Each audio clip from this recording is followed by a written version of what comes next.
Hello, Waffle lovers, and welcome to another episode of Whatever Flips Your Waffle here on 365sportscast.com. I'm your host, Mark Domeyer, coming to you, as always, from the bunker deep in the heart of southern Minnesota. We're going to talk Vikings, we're going to talk Gophers, and we'll probably talk about the Twins a little bit, too. I'm glad you decided to tune in and listen to these discussions on Minnesota sports. Welcome to those of you who tune in each and every week, and welcome to those of you tuning in for the first time. Sit back, relax, and prepare yourself for another helping of waffles, syrup optional. We've got two interviews this week, our regular segment, Wisdom with Wyatt, to break down last week's Vikings win, and a look ahead with a fan of the New Orleans Saints. Here we go. It's time once again for Wisdom with Wyatt. Wyatt Grosskreutz joining the program, and we are going to break down the Vikings game. We're chatting on a late Sunday afternoon here. I don't even know how to feel, Wyatt. I told you about 2 o'clock I didn't think this was going to go so well, and then things change. How was your roller coaster of emotions during the Vikings win?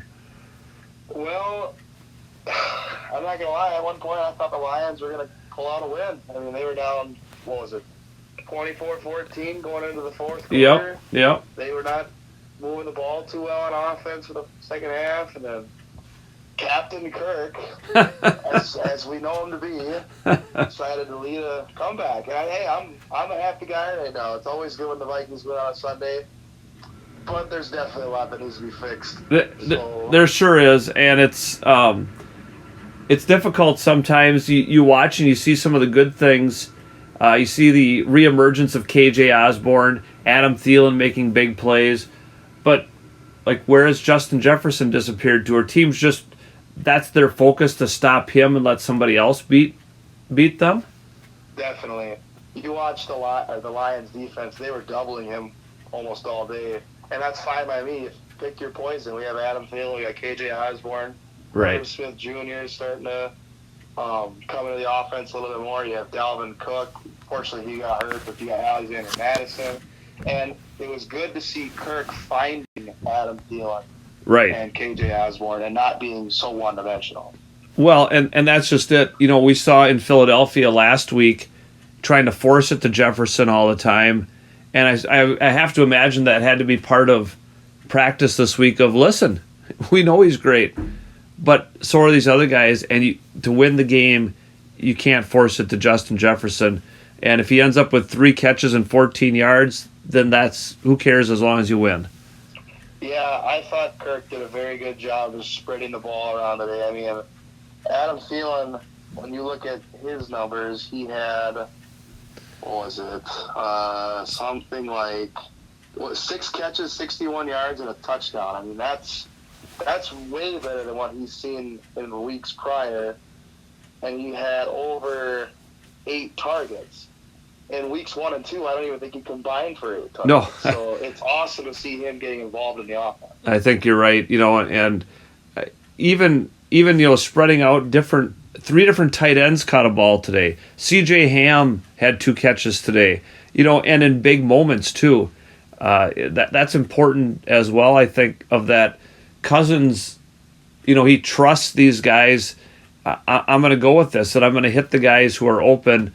And there's something about playing at home, too, of course, compared to playing in a hostile environment like Philadelphia.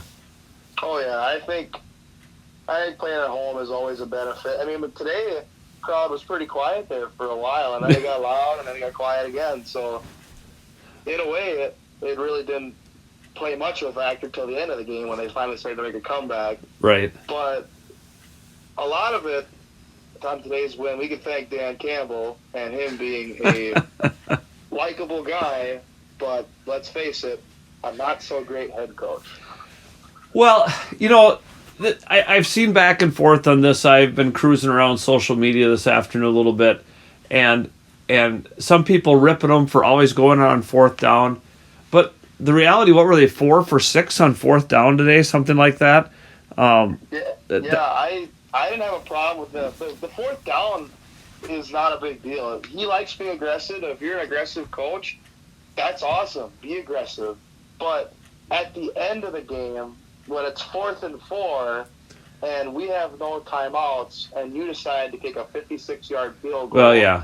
instead of going for it on 4th and 4 when, like you said, we're there 4 for 5 on 4th down. That is just a stupid call. Right. Well, I mean, there's a part of me that understood, well, let's see, then Vikings have to score a touchdown, but if they do, they're going to win if they make the extra point.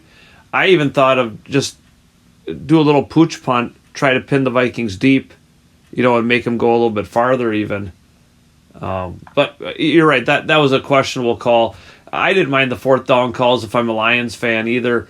You have to be aggressive, and if you're a franchise that has been as down and out as the Detroit Lions, well, if you think you're going to make a statement this year, you go for a lot of those, I guess. But to the Vikings' credit, they finally figured it out. Getting beat on these 4th downs all the time, and there were a couple plays where they went all in, guessing it's going to be a run play, and it was a play action pass. Don't you have to you still got to have some safety out there of covering the various options? You can't just completely guess, can you? Sometimes you can, sometimes you can't. That's the game. I mean, I don't know much about Ed Donatel, but I do know the last two, I think all 3 weeks, he's run a sort of shell defense. And sometimes it's worked, sometimes it hasn't. But like you said, there will be times when you can see he has a gut feeling, it seems like, that he knows what they're going to run. And sometimes it pays off and sometimes it doesn't. And we'll praise him for when it does, and we'll hate on him for when it doesn't. Yeah. But I can tell you right now, you need that a little bit as a coach. You need to have the ability to say, I think they're going to do this, so let's do this. Right. And if you're wrong, you're wrong. You're never going to be 100% right. Right. But you also need to have a little bit of let's prevent for this too, but I do think it's going to be this. Yeah, I suppose a little bit like a baseball player guessing on whether it's a fastball or a changeup, or, and sometimes you just look foolish out there, and sometimes you're Aaron Judge and you hit a home run. Every single time. The defense, these moments, and you and I talked about, and I've talked about with some other people on the show, we don't need the defense to be great, but when the offense is kind of scuffling along, we do need the defense to step up at times. And one thing that I was reading about after the game was just this adjustment to the 3-4, and how Danielle Hunter doesn't quite look the same at times, because he's used to kind of getting down in the dirt and going from there, and he's not always doing that now in this new defense. I assume they could probably still make some adjustments throughout this season. It's not like a hard and fast that has to be run this way kind of a defense. Yeah, I see what you're getting at. There's definitely some learning curves to this defense, and you can see it with even some of our veterans like Eric Kendricks and Danielle Hunter. There's a learning curve to a whole new system and a whole new defense. And it's still only week 3, so hopefully they can start to work out some of those kinks and start to figure out how to stop offenses. And until they do stuff and let's give credit to the Lions too. I said last week it's gonna be a tough game, and the Lions showed today they're not a bad team. Right. And they've played two good offenses the last 2 weeks, in my opinion. The Lions are not nearly as good as the Eagles, but they played well today. And what I liked is the Vikings didn't play amazing, but they still found a way to win. Yeah. And the offense showed signs that they still have the ability to score a lot of points. But like you said, the defense needs to clean things up, and hopefully schematically they can get a little better. Right. You brought up Eric Kendricks, and boy, he made one of the plays of the game defensively, knocking away a pass at the last minute. He did that in week 1 against the Packers as well, out in coverage in the end zone. Patrick Peterson made some plays today after, we kind of ripped on him a little bit last week for looking slow. Maybe you listened to the show. I don't know. Maybe that fired him up. Probably not. But, he looked better defensively too, because without Harrison Smith out there, the whole defense changes in the secondary. Yeah. Hitman he's a game changer. You can put him wherever you want, and he's a player that when he's on the field, you have to give him attention. And without him out there, it's definitely different. And I didn't think Josh Metellus played that bad anyway, but you're right, it does change the entire defense and the scheme they have to use.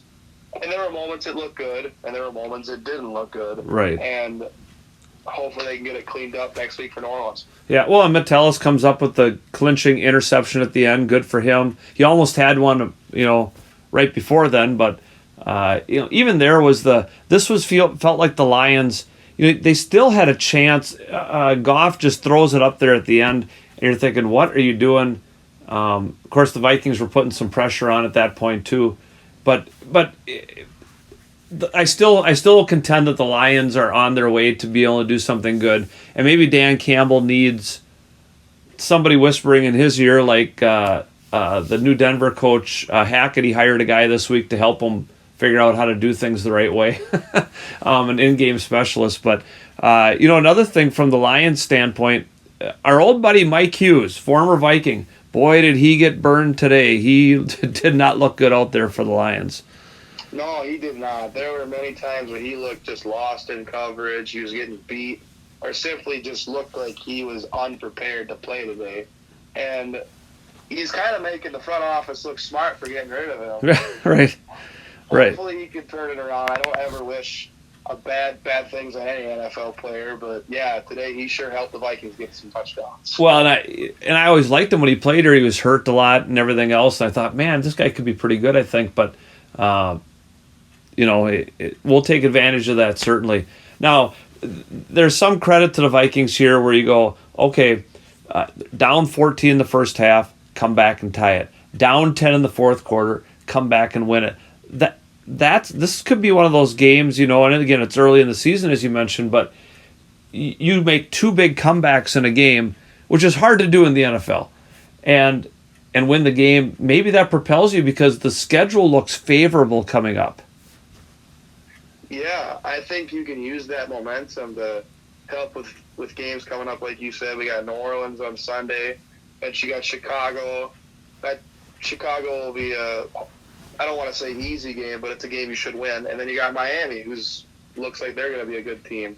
And if you can use this type of momentum to help propel you in the next week, the week after, it's always good to have that type of momentum for your team and for the locker room too, because you can see that you're able to erase deficits. It helps mentally as much as it does like on the field and off the field. Right. And I loved as my wife and I were watching the game and they're moving into field goal position to potentially tie it. And Michelle said, "Oh, I just hate overtime." I said, well, they're going to take a shot at the end zone here. They have to take a shot at the end zone. You got to play to win here. You're ready in position to kick a field goal. You want to get a little bit closer, but you got to take a shot. They had enough time to do that. And I thought that was a great play call. Like, let's go try to win this game. We're not going to play to tie it. We're going to play to win this game here at the end, and they come through and do that. Yeah. Like we said with Zimmer a lot, there were times when Zimmer was coaching, it seemed like they would play to not lose. Well, today when you watch O'Connell coach and the entire coaching staff, you can get mad at them for certain things. You can be happy about certain things. But what I do like is they play to win. They don't play not to lose. Right. There was one thing that frustrated me a little bit today as I was watching, and that was it seemed like the times the play call, the offensive play call was, well, we're gonna try to just put this touch pass, throw it deep, and it's 3rd and 2, and we're gonna chuck it 20, 25 yards downfield. And they did that a number of times, and I don't mind occasionally, but it felt like we're gonna throw this out here, and Kirk's not always gonna hit that. He's pretty accurate, but it felt like maybe they were just trying to get another penalty because there were a lot of those defensive penalties in the Lions today too. Yeah, that could be. O'Connell is a new play caller too. I mean, sometimes new play callers or quarterbacks, just people in general, they'll feel they need to get it all back in one play when that's just not how football works. And like I said, it's only week 3. I think O'Connell will get better as he goes. And as teams start to get film on the Vikings, it's obviously going to get harder. But I have a lot of faith in him right now because he's shown, besides week 2, he's shown the ability to be able to scheme for teams and have success. Now, granted, Philadelphia obviously was awful, but we had the one drive where it looked really good, and there were other drives where it looked good. So I haven't, he's got the ability to do this. It's just going to come down to how well is he going to adjust as teams adjust to him. Right. And we have to keep remembering, even though he was offensive coordinator for the Rams, he wasn't play calling. So this is kind of new for him. And he did talk about during this past week after the Philadelphia game and little self-reflection and said, maybe I was trying to get too much back at once sometimes, and instead of working back into the Philadelphia game, trying to overcome the deficit too quickly, kind of like, being down by 6 runs in baseball and trying to hit a home run on every swing. Well, the home run isn't going to do anything for you. You have to chip back a little bit at a time. And so he's learning from that too, like you said, and just little things kind of pop out. I was pleased too that, even down by 10 in the fourth quarter, they weren't afraid to run the ball. That there's no panic there because they have. And we'll get to Dalvin Cook's injury in a little bit, but even with Alexander Mattison out there, he's bursting through. He's making plays, and they know that, hey, these guys can break something at any time. Why go away from one of our strengths? Well, and to piggyback off that, that's credit to the offensive line. I thought they played well today at some points. There were moments they didn't, but they have definitely improved this year. I think Ed Ingram is getting better. I think Ezra Cleveland's getting better. Bradbury's still not great, but I definitely think he's getting better. And that is credit to the offensive line. If you're able to run the ball when you're down by 10 and successfully march down the field and have the confidence to do it, that props to you, because that means your offensive line's doing well and you're scheming it up well. Right. Because, and we've talked about this before, Dalvin Cook is a special running back. Alexander Mattison is very good, but that line helps him look really good. I think they open up holes and propel him to be a better player than he might be on a team that doesn't have a very good offensive line, and that it makes all the difference. I always go all the way back to Emmitt Smith, one of the great all-time runners, but he had one of the best offensive lines in Dallas that any team has ever had. And I always wanted to kind of say, well, put him behind a mediocre offensive line and see how good he really is, like Barry Sanders was for the Lions for many years. Yeah. A great offensive line will make even the most mediocre talent look elite. Yeah. So Dalvin Cook, we don't know anything other than he had a shoulder injury today, but it sure looked disconcerting. He was in some pain out there, and he looked like he knew something bad had happened. And this is Dalvin Cook, isn't it? He's the Byron Buxton of the Minnesota Vikings. You can expect that he's going to miss a game or two every single year, I think, and I wouldn't be surprised if just based on seeing that initial reaction from him, that maybe next week he will not play against New Orleans. I mean, probably. That's Dalvin. He's never going to play 17, and that's fine, but when he does play, he's electric. And we have Alexander Mattison, we have Ty Chandler, we have Milan Longwell. I'm not worried about it as much as I would be if we didn't have those guys. Right. We have a good offensive line. Alex Madison is a good running back, and we have Adam Thielen, Justin Jefferson, Kirk Cousins, KJ Osborne. Ike O'Connell, hopefully he can scheme it up well. They got a tough New Orleans defense, but who knows? Yeah. Well, and a lot of things change, and we'll get to New Orleans in a second. I was thinking, Ty Chandler has been inactive all 3 weeks here, and not surprisingly, he's the low man on the totem pole, but we saw a lot of good things from him in the preseason. And if Cook has to miss, one of the reasons that Chandler is inactive is Wangwu is a good kick returner, so he's out there for that reason. But I think that if Chandler gets elevated to the active roster, he might get some touches out there. He might get some of the Alexander Mattison touches if Mattison becomes the starter, and I'd be excited to see that. Well, I wouldn't be shocked if they threw him in the passing game a little bit too. He's got the ability to do that. Yeah. I think he's a good talent and somebody that could really contribute. Again, we're speculating, but if Cook happens to miss some time.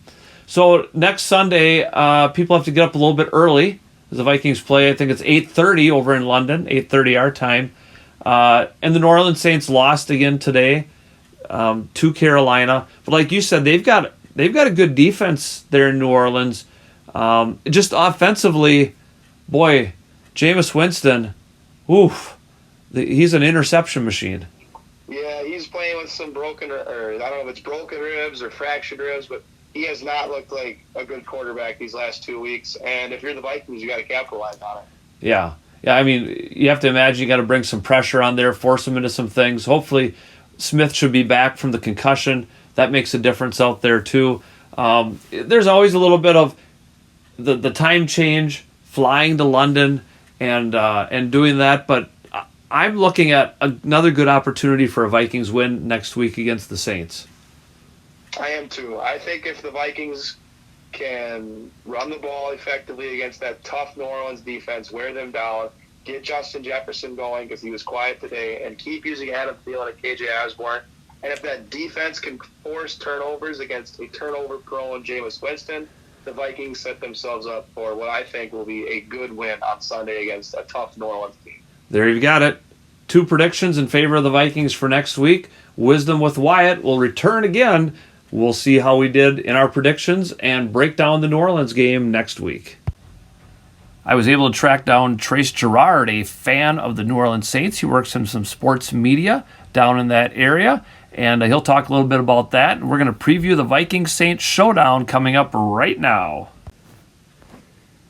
Joining the program this week for our preview segment, Trace Girouard, coming to us as a New Orleans Saints fan. Does a lot of things down there in the Bayou State. Trace, welcome to the program.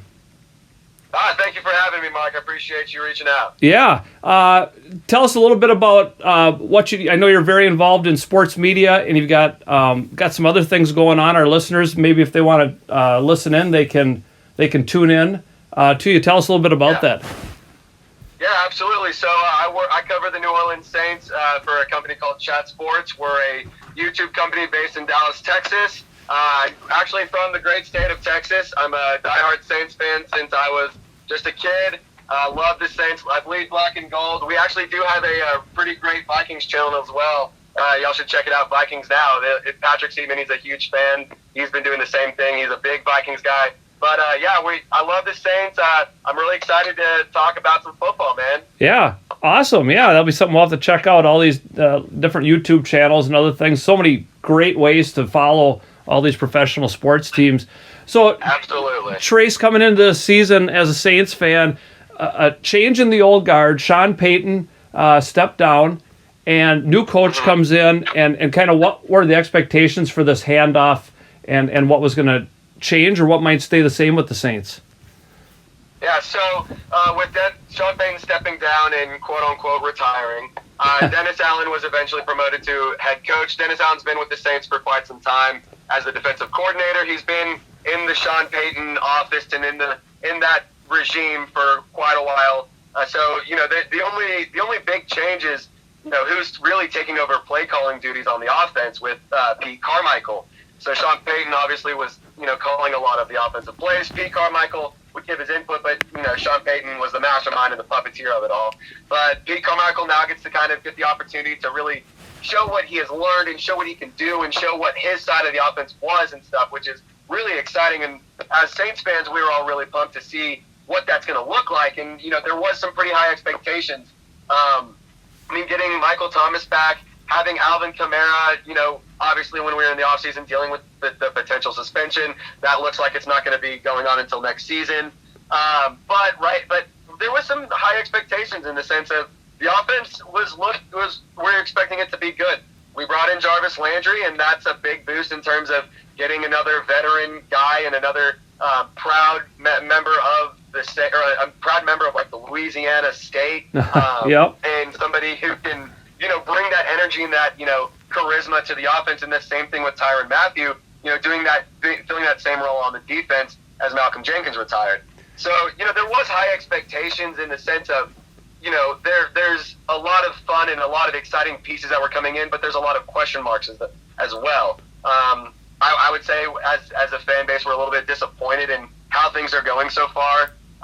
There's some questionable things going on that we're not really all sure why the reasoning is, but at the end of the day, it's kind of a little too early to be like, hey, this regime is terrible. Like, what's going on? Get it out of here. It's only week 3. You gotta let the wheels start going. Yeah, and you say maybe a little disappointing to start 1-2. Losing to a Carolina Panthers team that the Saints had beaten, 9 straight times or something like that. Yeah, I mean, so that was brutal. That was ugly. That was ugly. I was so mad. Well, and as like Jameis Winston, what you get out of him as a quarterback. He's got some times where he's just tremendous, and he's so talented and makes some big plays, and then the turnovers seem inevitable almost. Yeah. And so my big thing, that it seems like the turnover situation, and when Sean Payton was there, he had that great 14 touchdown, 3 interception ratio. I mean, that was incredible, like that he was doing that kind of production, and he tore his ACL, and we didn't really get to see what was going to come of that season. And I mean, based on those numbers, he was looking to do pretty dang good. And so when he was coming back healthy, Saints fans were like, that's what we expect. We want this Jameis back. This is what we're going to get. And with the injury that he suffered in his lower back, he has 4 fractured vertebrae. He says he's fine. He says it's not affecting him, but you can just tell it is limiting him physically, and he may not say it. But more so that the issue, in my opinion, is how it's going on mentally. Like, you're thinking about the injury. You're thinking about, don't put too much torque or too much twist or too much power behind or whatever you're doing, because you're thinking about, I don't want to hurt my back, and you misread the throw, or you overthrow. He's had a lot of inconsistencies in these last couple of games, and it's been very frustrating, and it's been very apparent that there's injury issues. And what's most frustrating is the Saints brought in Andy Dalton as a quarterback to be the backup, and they're paying him $3 million guaranteed, up to $6 million. Why would you not, if Jameis Winston's not playing well and your offense is suited to fit around him? Andy Dalton was perfect in the preseason, and he looks great in training camp. Why would you not, let him play, get Jameis healthy, then throw him back out there? And Andy Dalton he's a very good quarterback. His time in Cincinnati, he's had a step in when he's with Dallas. I agree. And I had a coach tell me one time that when you're out on a playing field, no matter what sport it is, and you're worried about an injury, you're going to get more hurt. Mm-hmm. And that seems to be the case. Like you say, you look, absolutely. You look this last Sunday, and he threw for 353 yards, but that's deceiving in some ways too. Yeah, right. 353 yards. That you're moving the ball up and down the field 3.5 times. That you should at least have two, arguably 3, maybe because you have a rushing touchdown. But 2 touchdowns is not unreasonable, and you have a 300+ yard game. Right. And you mentioned Kamara's back, and you keep kind of waiting for him to have that big game, but. And the receiving core, Michael Thomas, when he's healthy, and that's always been an issue with him. He's such a talented receiver, but and I'm going to say his name wrong. Chris Olave, did I say that right? Yeah. You got it right. Boy, he and as a fantasy football player, that name was floating around during our draft, and he had a big game. He's the real deal, isn't he? Yeah. So he has yet to get his first touchdown. So Saints fans are eager to see him get that, but when he has gotten the ball and he has gotten a good throw, it's been very impressive with what he has been able to do. He did have one fumble that he fell down as he was coming down with the catch, and he hit the ground and it bounced out, and that sucks. That's it happens, unfortunately. I think with experience, that's something that you learn to be able to handle better. But I mean, I said it on my show recently. I think Chris Olave is the future of the Saints receiving core. I love Michael Thomas, but like the elephant in the room is, he has major injury issues. He has major injury concerns every season. He was back, and then he already had an injury issue as we were leading up to the preseason and into the week 1. Like, he's a dominant receiver when he plays, but the best ability is availability. And I'm not trying to knock Michael Thomas because I love him. I love what he can do for the team that I love to cheer for. But I think Chris Olave has so much talent around him. I think if you can get Michael Thomas healthy and you have Chris Olave opposite, it's that offense with a quarterback that can air it out like Jameis Winston can when he's healthy and when he makes good decisions. When that happens, I think that offense is pretty much unstoppable in the pass game. Right. So switching from offense, I mean, the defense for the Saints has been pretty stellar this year. I mean, not that Baker Mayfield's some sort of all-pro or anything, but holding him to 170 yards, holding Christian McCaffrey right around 100 yards. I mean, he's so talented too, and he's not breaking out. That defense, boy, they can stop some big names. I mean, that defense could stop a boulder coming down a mountain. It's incredible. I really love what I've seen from the front, like the front four and even the linebackers. Demario Davis, he's been around with the Saints for quite some time, and he is just such a leader, and he is such a dominant voice and such a respected guy on the offense. And even Pete Werner, he's a linebacker that's really started to step up and shine. He's been leading the team in tackles, and he kind of was. There was who's going to be that linebacker, because Saints were like, do they re-sign Quan Alexander? Do they go? What do they do with that linebacker position? They addressed it in the draft in the late rounds, but you got to develop those kind of players. There's injury stuff. You got to develop, let that time come before you're a starting linebacker week one, your rookie season. But I think that Pete Werner has done a phenomenal job in filling that role. Marshall Scuffle with Mike Evans, that happens every year. It's honestly great entertainment if you ask me, but it's whatever. I think that the secondary has done what we've expected. I really like how Tyrann Mathieu's kind of controlling the defense, and he's kind of being a good leader out there. And I want to see a little bit more out of them. I want to see them force some more turnovers. That's one thing I'd like to see happen a little bit more in terms of, they're getting some fumble recoveries, but I want to see them force picks. I want to see them force, bad mistakes and more 3-and-outs and shorter drives for the defense. Okay. So when you look now, and of course, the game this Sunday is over in London.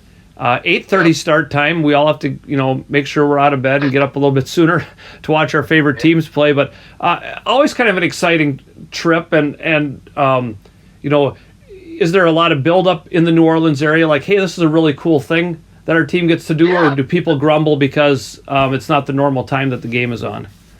Well, I mean, there's obviously it's not like, why is it not? It's at 8:30 in the morning. Who cares? But I will say this about Saints fans: they're some of the most passionate fans out there in terms of what I've experienced. I can't say that I've been to a ton of NFL stadiums and seen how other fan bases really are.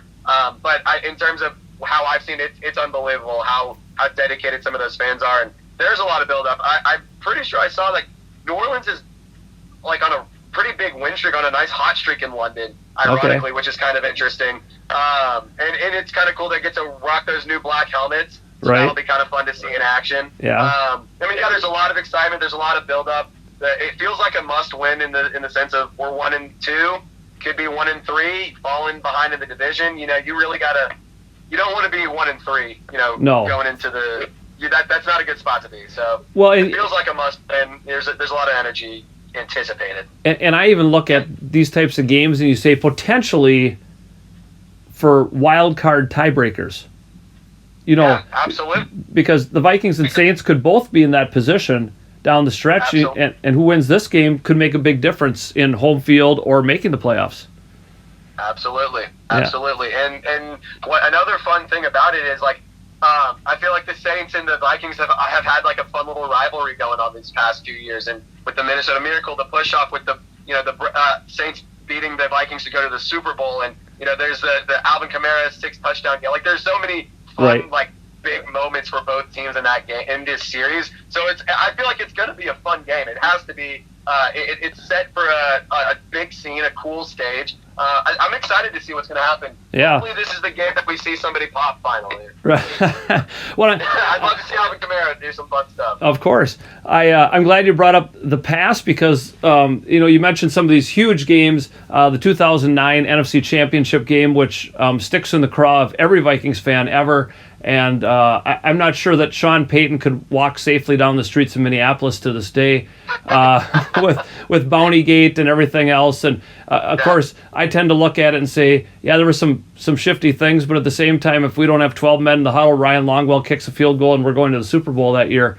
As simple as that. But the Minneapolis Miracle makes me happy every single time I watch it. If I'm feeling sad, I pull it up and watch it. That makes me just want to throw something through a wall. I could put myself exactly where I was, and then that was just one of the worst. That and the no call between those games made me just hate football for so much. It was just awful. Well, it's hard, and you were maybe like me. The day after the 2009 NFC Championship game, I couldn't even turn on the radio. I didn't want to look on the internet. I couldn't. I couldn't deal with it. And I turned my phone off for about 2 days. I was like, I'm not looking at anything. Yeah, and we all have that. No matter what sport, no matter what team, you have those times, and that's what makes sports great. I always think is we have those, and you and I can sit here and we can talk about it, and there's a little bit of begrudgment between both fan bases, but like you say, that little rivalry, that's kind of a fun thing too. And granted, there aren't a lot of players necessarily left that played in those types of games, but it's there, and like you were saying, it's still a fun thing, and it's like you wouldn't necessarily expect the Vikings and the Saints to have a rivalry, but through these big games and through these big moments that seem to go back and forth between the two teams, it makes it more fun, and it makes it, whenever your team wins, that much sweeter, and when your team loses, that sting that much more, which is, like you said, that's what's so great about sports. You get the lowest of lows, but you also get to experience the highest of highs. Yeah. It's incredible. Well, I can only imagine, at some point they'll face each other in the playoffs again some year, whether it's this year or down the road, and the NFL is going to make a big deal about that. They'll bring those games up and show them, and because that's the history is there. So when we look at this Sunday and you talk about the defense of the Saints and the really the star offensive players, it looks like Dalvin Cook is going to play this Sunday. There was some question about that, but he sure sounds like he's planning on playing. You've got Justin Jefferson, Adam Thielen, Kirk Cousins, a lot of offensive weapons. Will the Saints defense be able to stack up and stop all those weapons the Vikings have? Yeah, I think it'll definitely be a challenge. The Vikings, like you said, have a lot of offensive weapons, and fortunately for the Saints, the defense is their strong suit. That is. The defense has not been what's losing them games. It's been the offense ultimately. You can keep the Bucs game, for example, is a perfect example of you can only do so much, and your offense is just going to let you down eventually. And it sucks. That's kind of I feel like that's a good learning game, and that's a gut check of we have to kind of get it together here. And so that's one of those games I feel like is a humbling. All right, we need to refocus, recenter, and kind of thing. So it's necessary, but it stings. But like you said, the Vikings have a lot of really talented weapons. Justin Jefferson makes me nervous. I think Marshawn Lattimore is definitely going to have his hands full. They're both very talented guys. They're going to be able to be physical. I know Marshawn Lattimore is going to be John. I know Justin Jefferson is going to be having some fun. It's going to be a very interesting matchup. I think that could be a kind of interesting one to watch, and I'd really like to see Paulson Adebo get some, take some steps. He hasn't really played much. He's been dealing with injuries. Alontae Taylor, unfortunately, this would have been a great game to see him play, but he just got put to the IR. He was our second-round draft pick out of Tennessee this year. But the Saints defense is definitely feeling the gap and missing C.J. Gardner-Johnson. But I would say they're doing a great job of readjusting and making it work the best they can and for as long as they can. So I think the best way the Saints defense can get a break is if the offense helps them out early. I think if they can help them out early, the defense will be able to, stay active and stay on top of it and be able to keep up with Dalvin Cook and Thielen and Justin Jefferson. And Kirk Cousins is, you can say what you want, but he is one of the most accurate passers out there. You can look at his stats. His completion percentage is up in the upper 60s every time. It's impressive. You can't knock it. So, you got to rattle Kirk Cousins, make him uncomfortable, put some pressure on him. But I think it's going to be a tough game. It's going to be interesting. I think that our defense is definitely going to have our hands full, but I think that the offense is definitely going to have to work for it and earn the points and earn the yards that they get. Right, and I'm kind of wondering. Jefferson broke out against the Packers, but then the last two games he's been double teamed consistently, and I wonder if the Saints will follow that pattern and say we're going to let somebody else beat us. Of course, then somebody else beats you. It's so hard to say. Yeah. All of a sudden, there's KJ Osborne, and we have about 4 tight ends, it seems like, and Dalvin Cook and even Alexander Madison will break one. But you mentioned Kirk Cousins, and Vikings fans are kind of the love him or hate him. I recognize that he's a very good quarterback. He just hasn't won the big games. But to me, this is the key, and it really is the key on both sides. It's that defensive pressure up front. If you pressure Cousins into turnovers, as the Eagles did, the Saints win the game. On the other hand, if the Vikings defensive line can get that pressure on Winston and get in there and hit him and make him uncomfortable, the game is won and lost right there. Yeah. And what I'm interested to see is whether or not Dennis Allen and Pete Carmichael, if Jameis Winston's getting rattled and he's not producing early, I'm curious to see whether or not they'll pull Jameis Winston and put in Andy Dalton. Because if I'm the coaching staff, I sit down with Jameis and I say, here's the situation. This is a game we need to win. If you feel like you can go out and win this game, you make that call. But the minute you start, or the second you start making some bad decisions and you make some really bad turnovers, or you can't make it happen, you're off. We're pulling you. You keep the leash short. Put in Andy Dalton. I mean, and if that's the case, it'll be interesting to see how the Vikings defense readjusts and manages Andy Dalton, because they're pretty different play styles. Right. Yeah. Certainly. Well, Trace, I'm going to put you on the spot here. Give us a prediction for the game this Sunday. Who wins? How much? Okay, I'm going to say, and I really hope I don't upset people, I'm going to say Vikings win in a close one, 27-24. All right, I got it right around there. Yeah, I think the Vikings win in a close one, 27-24. I think the Saints start off hot and then just can't finish at the end. And I hate to say it, I would love to be proved wrong, but I think this is going to be a tough one. Yep, I got the Vikings winning. I got like 28-20. I think too it'll come down. The Saints might have a drive at the end to try to get to it, and but I got the Vikings on top as well. Trace Girouard, remind us again of your YouTube channel and the things you do. Yeah, absolutely. So Saints Now by Chat Sports. You can find us on YouTube. You can find we cover most teams across the NFL. We cover a lot of NBA channels as well. You can find us on YouTube. You can hit me up on Twitter at TraceGirouard48. It's Girouard. I know it's a hard spelling. But, yeah, guys, it was really fun. Thank you for having me on, Mark. I really appreciate it. I'd love to do it again sometime, maybe later down in the season if we have a playoff game. All right, sounds good. Trace Girouard. And now it's time for the state of Minnesota sports. How about your Golden Gophers winning with just going away at Michigan State, 34-7. We had talked about with Tony Liebert and some of my predictions and talking about if the Gophers wanted to win the Big Ten West, you have to split in these games between Michigan State and Penn State in the road. Well, they took it to the Spartans and dominated it. Almost came away with the first shutout in Michigan State in that stadium for a long time. I think it was back in the 60s or something like that. And when you kind of break down this Gophers, a little worried, Chris Ottman-Bell out for the season. How is that going to go? But Tanner Morgan had a great game. Only threw 3 incompletions, threw for 268 yards, 3 touchdowns. And Mo Ibrahim, well, he is who he is. Trey Potts did very well. And you just look at the fact that 10 different Gophers caught a football. So, you miss Ottman-Bell. He's a special playmaker. But they did all these other wonderful things and just had such a great game plan. And, yes, Michigan State's beaten up and everything, but they were ranked up in like 10, 11, 12. And the Gophers now enter the top 25 at number 21. And that's where it always gets a little bit tricky, right?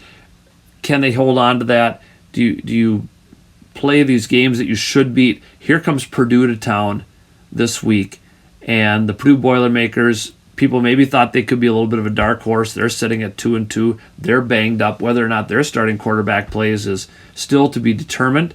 And then you go on the road at Illinois. So you have 2 games here where you should win. You should be undefeated going to Penn State in what would be a huge game if both teams come into that undefeated. Penn State currently ranked number 11. But take care of business now. And PJ Fleck does a really nice job of that all the time, of saying, hey, we want to win this week. We want to be 1-0 this week. That's the focus. And that's something hopefully his players, again, an experienced Gopher team. And when you're an experienced Gopher team, you have to be able to say, we've been here before. A lot of these guys were around in the great 2019 season. We've been here before, and we know what we have to do, and let's get it done. Again, be 6-0 going to Penn State, and then see what happens from there. And even if you happen to lose at Penn State, there's so many winnable games on your schedule that you should be able to take care of business. And when you do that, you win the Big Ten West, and you give yourself a chance, and you put yourself in a great bowl game, and who knows? Strange things happen. So we're rowing the boat here. Even Dan Barrero of the Star-Tribune, curmudgeon that he is rowing the boat a little bit and saying this could be some special times here for the Golden Gophers. 11 o'clock on Saturday they play. That'll be a good time. So it'll be kind of an earlier game this Saturday than the Vikings play early on Sunday. That's exciting as well. And you know what? In today's technology world, if you don't want to get up and watch the Vikings at 8:30, you could set your DVR or whatever device you have to record it and go watch it at a normal time if you want to as well. It's the wonder of technology that we have. The Minnesota Wild, the Minnesota Timberwolves are in training camps. The Wild have already done a little preseason action, beating the Colorado Avalanche. And the Timberwolves are going to get to that state as well. And there's excitement brewing for both these franchises. You know, the Wild, maybe a little bit less so. They didn't meet expectations last year. And a little bit of wonder of how are things going to go. And they've come out, and some of their coaching staff and front office have said, you know, we really expect to do very well this year and be right back in the mix for a Stanley Cup. The Timberwolves, same type of thing. They made some big offseason splashes. They filled out their roster. You know, they worry about the depth and the bench, and we're going to have to see what comes. But they've signed some intriguing names, and it'll be kind of exciting to see Timberwolves basketball. You know, and that doesn't happen very often here in Minnesota. We're very excited going into a season, but the things that they showed last year, and then going and getting a Rudy Gobert and things like that in the offseason, make you as a fan say, hey, maybe I can be very excited about this. Maybe this is a real thing. And they seem dedicated to making this happen in a very real way. The Star-Tribune had a story about, you know, the best stretch in the Timberwolves history, the early 2000s, and they won, I think it was 206 games over 4 seasons' time. And the thought is, if this group stays together and stays healthy, they should be able to go past that, maybe even. And that's saying something. Again, I think the goal is, let's get a first-round playoff game. First of all, you know, get out of the play-in tournament, get a first-round playoff game. I think that's the goal for the Timberwolves this season. Your Minnesota Twins are playing out the string, and it's ugly to watch. It's not a lot of fun to watch, and it, you know, doesn't give you a reason to watch. They're playing uninspired. You know, all season long you've been able to handle the Kansas City Royals. Then you go down there and you get swept, and you're just showing, yeah, we're over it. And that's unfortunate. You still have these young guys, and these are still great learning opportunities, and they're just not making it happen. And I hate to see that. You want to see guys go out and bust their tail and do the best they can, but you shouldn't be going out and getting swept by Kansas City. You shouldn't get embarrassed by, you know, the Anaheim Angels.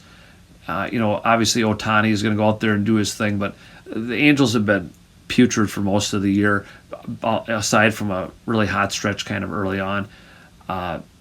You know, by the time we meet again next week, they will be finishing off their schedule, again, playing out the string. I had said last week, hey, maybe they can shoot for 500. You would think you would want to do that. You would want to, you know, kind of show that you haven't given up, that you can accomplish that at least. Maybe try to catch the White Sox, but it doesn't even look like they're trying to do that at all. And that's really unfortunate. You know, fans come out and they pay money, and they want to see you out in the field doing the very best that you can. And granted, some guys I'm sure are, but it just seems like they've mailed it in at this state of the season. So we'll wrap things up for the Twins next week. We'll start to really look ahead for the Vikings, for the Gophers, for the Wild, for the Timberwolves. We'll have a lot to talk about, and that is the state of Minnesota sports.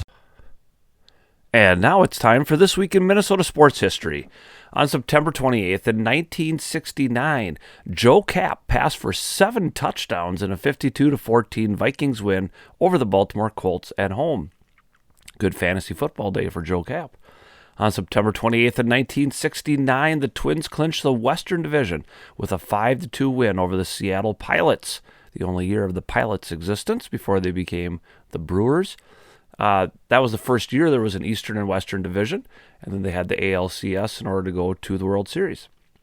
In 1974, Nolan Ryan of the Angels threw his 3rd no-hitter, beating the Twins 4-0. In 1984, on September 28th, the Twins held a 10-0 lead over Cleveland and lost 11-10, and were officially eliminated from the playoffs that day. In 1987, on September 28th, the Twins clinched the Western Division crown with a 5-3 win over Texas. Down in Texas, Of course, they would go on to win the World Series.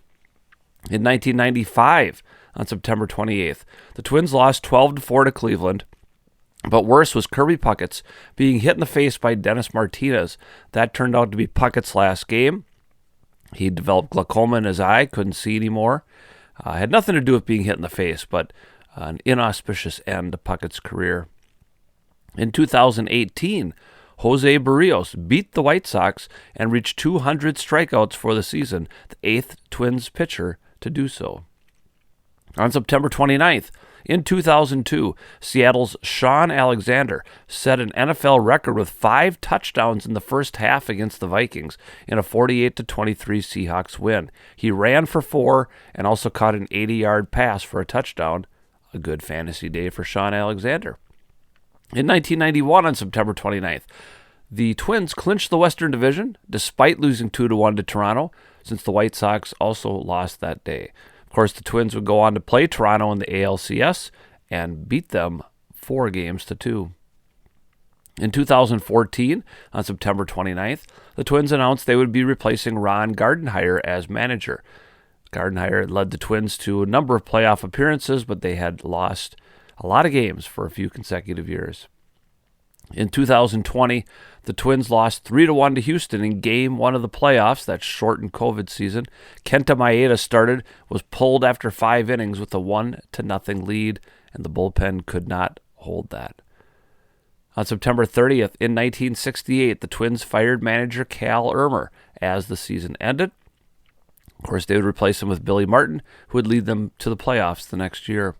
In 1981, on September 30th, the Twins lost their final game at Met Stadium 5-2 to Kansas City before moving to the Metrodome the next year. In 2008, the Twins played Game 163. They were in a tie with the Chicago White Sox. Played a one-and-done game, lost in Chicago 1-0 on a Jim Thome home run off Nick Blackburn. Thome, of course, would come over to play for the Twins for a few years later on. In 2018, the Twins beat the White Sox 5-4 in Joe Mauer's final game. A nice touch. He went out to catch one pitch for an inning and was replaced, and a good way to end his career. In 2020, on September 30th, the Twins lost 3-1 again to Houston to be eliminated from the playoffs, continuing that postseason losing streak. On October 1st, in 1945, Rod Carew was born. Happy birthday, Rod Carew. In 1961, on October 1st, not a Twins thing, but Roger Maris set the home run record with number 61 in a 1-0 Yankees win over Boston. That, of course, with Aaron Judge now in a Yankee uniform, he and Roger Maris are in the same breath when it comes to the number of home runs. In 1967, the Twins blew a 2-0 lead against Boston and lost the pennant on the final day of the season. Dean Chance started and pitched well, but then ended up being the loser. They weren't bringing in bullpen specialists in 1967. These guys were going as long as they could. In 1989, on October 1st, Kirby Puckett went 2 for 5 and finished with the best batting average in the American League at .339. In 1997, Wolves forward Kevin Garnett signed a then record, 6-year, $123 million extension just 2 years out of high school. In 2002, on October 1st, the Twins came back from a 5-1 deficit to beat Oakland 7-5 in Game 1 of the American League Divisional Series. That's right, the Twins used to win playoff games. In 2006, the Twins beat the White Sox and became the first team to ever lead their division only on the last day of the season. Joe Mauer also won the batting crown at .347, the first American League catcher to do that.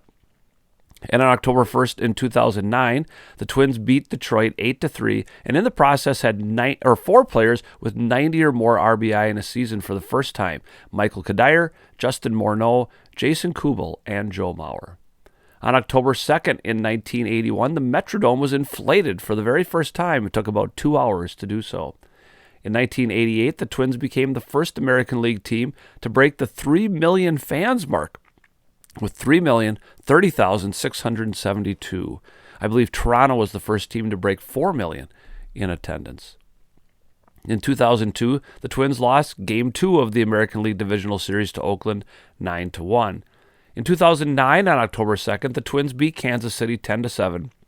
And Joe Nathan set a new Twins save record with 46. He would finish that season with 47. And in 2018, on October 2nd, the Twins announced Paul Molitor would not return as manager. He, of course, had been to the playoffs the previous season. New front office came in. He wasn't their guy, and they would replace him with Rocco Baldelli. On October 3rd, in 1970, the Twins lost Game 1 of the American League Championship Series 10-6 to Baltimore at Met Stadium. In 1997, on October 3rd, the Twins signed a letter of intent to sell the team to Don Beaver of North Carolina. Remember all that? Those of you who are of a certain age, the Twins were going to move to North Carolina. Eventually, they were going to get contracted, and we have a new stadium out of the deal. In 2017, on October 3rd, the Twins made the playoffs for the first time as a wild card, but lost in a one-and-done to the Yankees 8-4 after leading 3-0 in the first inning. I remember I was at parent-teacher conferences that night, having to have that in my classroom, and I had the game on in the background trying to listen and talk to parents at the same time. On October 4th in 1969, the Twins lost to the Orioles 4-3 in 12 innings in the very first League Championship Series game. In 1970, the Twins lost 11-3 in Game 2 of the American League Championship Series to Baltimore. October 4th, 1986, Greg Gagne became the only Twins player to hit 2 inside-the-park home runs in a 7-3 win over Chicago. In 2002, on October 4th, the Oakland A's beat the Twins 6-3 in Game 3 of the American League Divisional Series. And in 2019, on October 4th, continuing a trend here, the Twins lost 10-4 to the Yankees in Game 1 of the American League Divisional Series. For my local listeners in the Richland, Heartland, Allendale, Geneva area, here are the upcoming events. On September 29th, cross country is at Janesville, volleyball at Blooming Prairie. September 30th, the football team will travel to Winthrop to play the GFW Thunderbirds. October 1st, volleyball is at a tournament up at TCU in Montgomery. And then it's homecoming week. On October 3rd is Coronation at 7:30 in the gym. October 4th, then volleyball as a home game against Hayfield. That, of course, will be streamed on the NFHS network. I always hope to be there to provide the play-by-play in those situations. Well, that's going to do it for another week of waffle flipping here at 365sportscast.com. I'm glad you decided to come and spend an hour with me. I hope you'll come back each and every Wednesday, 8 Eastern, 7 Central at 365sportscast.com. If you can't catch the original broadcast, each week's episode replays every evening at that same time. You could also go to YouTube or Spotify and catch up on any past episodes. Remember, if you have thoughts about the show, if you happen to be a big fan of one of the teams the Vikings are going to be playing coming up, email me, waffleflipper22@gmail.com, or message me on Twitter at MrD1973. We'll be back next week to talk more Minnesota sports. We'll put a wrap on the Twins season. We'll see if the Vikings and the Gophers will continue in a path we'd like them to. And I'll have another special guest to delve into all that and more. Thanks again for joining me. This is Mark Domeyer, signing off with Syrup.